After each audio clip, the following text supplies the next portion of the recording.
Assalamu alaykum gaderli ilişler. Bu gedek videomuz Mäne Baba barada bolar. Ebu Said Ebul Hayr Mahneyi, Mäne Baba radiyallahu anh. Halkın arasında Mäne Baba diýilip tanalýan Ebu Said Ebul Hayr Mahneyi radiyallahu anh, Horasana yetişen beýik velileriň biridir. Ol Hicri 357-nji ýylyň Muharrem aýynyň 1-nde, ýagny miladi 967-nji ýylyň 7-nji dekabryna Horasana Sarax bilen Abuwerdiň aralygynda ýerleşýän Havran sebitiniň meýhene, häzirki Mäne obasynda dogulýar. Onuň kakasy Ebul Hayr Ahmet Müşk Anwar atyr satýan täjirdi. Ol derwişleriň ýaqyn dostudy. Ýygy-ýygydan olaryň sema, ýagny ilahy kasidalar, mewlid, şygyr okulýan söhbet mejlislerine barýardy. Mäne Baba şagalygyny meýhenede geçirýär. Kakasy bilen derwişleriň sema mejlislerine gatnap, şagalykdan tasawwufa aşyk bolýar. Ähli tasawwufdan bolan belli şahyr Ebul Kasym Bişri Ýasynyň bir halkasynda oturup, ondan dil we edebiýat ilmini öwrenýär. Mualliminiň şygyryýete we tasawwufa bolan ışgy Ebu Saidde uly täsir galdyrýar. Ol Ebul Kasym Bişri Ýasynyň öwrenen şygyrlaryny dürli ýerlerde guralan söhbetlerde okaýar. Bu şygyrlar onuň ilham çeşmesine urilýar. Taryhy maglumatlaryň birine Ebu Said Hazretleriniň 30.000 beýt şygyry ýa tutandygy hakda aýdylýar. Ebu Said Hazretleri fıkıh, tefsir we hadis ilimlerini hasda çuňlaşdyrmak üçin Merwe gidýär. Ol bu ýerde Şafii mezhebinden bolan fıkıhçy alim Ebu Abdullah Muhammed bin Ahmed el-Hazri'den ol dünýeden gaýdandan soňra ölümi Hicri 373-nji ýyl, miladi 983-nji ýyl. 5 ýyllap Ebu Bekir Abdullah bin Ahmed el-Kaffal el-Merweden ders alýar. Ebu Said Hazretleri bu ýerde şol döwrüň beýik welileriniň biri Luqman Saraxsy bilen tanışýar. Luqman Saraxsy ony Ebu Nasr es-Serraçyň müritleriniň biri, beýik alim Şeyh Ebul Fazıl es-Saraxsy, ýagny Sarax baba bilen tanışdyrýar. We oňa "Ey Ebul Fazıl, bu sizdendir. Muňa eýe çykyň" diýär. Ebul Fazıl es-Saraxsy radiyallahu anh bu Saidin elinden tutup ýanynda oturtýar. Oňa "Maksadymyz adamlara Allah Taalanyň ýoluny görkezmekdir. Adamlara 124.000-den gowrak peýgamber berildi. Şolaryň hemmesi de adamlara Allah bidirmek we oňa uwady etdirmek üçin geldiler" diýär. Ebu Said radiyallahu anh Ebul Fazıl es-Saraxsynyň kalplara abu haýat suwu kimin täsir edýän bu sözlerini özünden geçip dinleýär. Sarax baba radiyallahu anh ony müritlige kabul edýär we "Özüňden geçme, ruhu serhoşluğa girip amalda noksanlyk goýberme. Serasap bol, bu ajaýyp nygmaty elden giderme" diýär. Mäne Baba radiyallahu anh özüne zikre urdan Sarax babadan diýsen täsirlenýär we onuň nesihatyna uýup meýhene, mäne dolanýar. Ol bu ýerde 7 ýyllap riýadatda bolýar. Nice megedekler çilehana çekip çıdardan agyr synaglar bilen nefsini terbiýeleýär. Şondan soňra ýene-de Saraxsa piriniň ýanyna gidýär. Şeyh Ebul Fazıl radiyallahu anh ony bu ýerde de çetin synaglardan geçirenden soňra ýene-de izni berýär. Ebu Said Ebul Hayr radiyallahu anh Mäne'de mescitleri, hajathanalary temizleýärdi. Her namazyň öňünden gusul, ýagny boy tärede alýardy. Hemişe dymyp gedýärdi. Üst-üstüne yama salynıp, agyrylyp giden köne lybas giýärdi. 20-30 günläp sehralarda, dağ düzlerde aylanýardy. Bu ýerlerde ýalňyz başyna galyp, pikir ummanynda ulaşlap ýüdýärdi. Ebu Said Ebul Hayr radiyallahu anh Hazretleri aradan bir näçe wagt geçenden soňra piri Şeyh Ebul Fazıl radiyallahu anh ýanyna gidýär. Muşakkatly, agyr, synagly durmuşyny bu ýerde de dowam etdirýär. Soňra şeyhiniň nasihatyna eýerip Nişapura gidýär. Ebu Said Ebul Hayr radiyallahu anh bu ýerde Imamul Harameyn el-Cüveyni, Abdülkerim el-Kuşeyri ýaly alim veliler bilen tanışýar. Ol meşhur hak dowasy Ebu Abdurrahman es-Sülemi'den hırka geýär.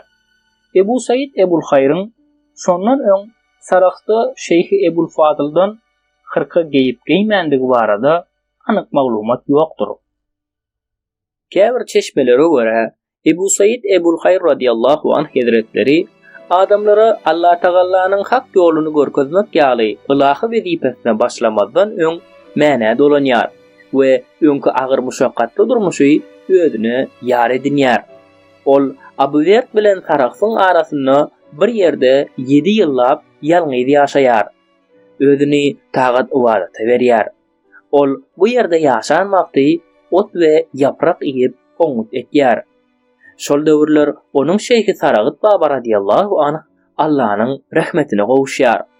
Onsoň Mäne Baba Hazretleri Amula gidip şol ýerde ýaşaýan Ebul Abbas Ahmed bin Muhammed el-Qassaba gol berýär we ikinji hırkany ondan giýär. Bu şeýhi hem bakyýede göç eýlänenden soň ýygyna Mäne dolanýar. Ebu Said Ebul Hayr radiyallahu anh hazretleri gecelerine yatmaýardy. Hemişe namazda ya zikirdedi. Gündüzlerine de mudama diýen ýaly agdy bekledi. Dinç almak diýen zat oňa ýatdy. Her bir hereketinde hemişe kıwla bakmaga çalışýardy. Allah'nyň gadagan eden haramlaryndan daş durardy. Bu dünýäniň owadan ajaýyp zynatlaryna seretmezdi. Allah'nyň emirleriniň öňünde boynu gyldan inçedi. Hemişe azada kanagat ederdi. Wagtyny mesçitde ýa-da tekkede, ýagny derwişhanada geçirerdi. Hiç kimin aýbyny görmezdi. Mäne Baba radiyallahu anh şeýdip sopçulukdaky hak ýolda kämillige ýetişmegiň 18 esasyny geçip beýik mertebe ýetýär. Şondan soňra ol halka Allah'ny tanatmaga, haka barýan dogry ýol görkezmäge başlaýar. Rizqa wagtynyň içinde Hazreti Ebu Said Ebul Hayryň radiyallahu anh Nişapurdaky we meyhenedäki tekkesine köp sanly mürit ýylanýar. Mäne Baba radiyallahu anh hazretleriniň tasawuf dünýäniň halkasy ilki Şeyhi Hazreti Saraqat Baba radiyallahu anh. Ondan Ebu Nasr es-Serraja, ondan Ebu Muhammed Nurtaýşyň üstü bilen Cüneydi Bagdada baryp diýerýär. Emma Ebu Said Ebul Hayr radiyallahu anh hazretlerining tasawwufdaky uyan düşünjesi Bayezidi Bistami'nin radiyallahu anh ve Hallacı Mansur'un radiyallahu anh yoluna gavat gelýärdi.